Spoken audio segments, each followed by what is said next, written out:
Both the goals they've scored this week have been that same configuration. Midense curls this one in, and the header comes down! Oh, that is a work of art! Acha Isayaya rises highest, knocks down that peach of a ball and scores.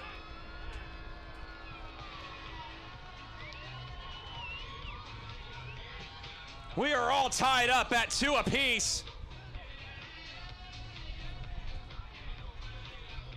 A first professional goal for Acha Isayaya. Man, Alfredo Midense just loves giving guys their first opportunity to hit the back of the net. And how about a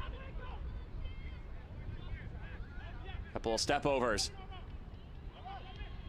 Will now pass it back. Dabo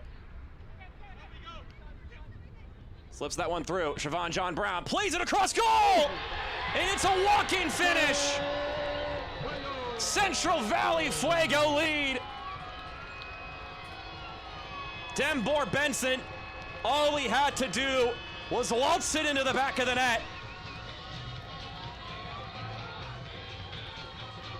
It's a much-deserved advantage for the home side. They've been on the front foot for most of this second half. Wonderful ball from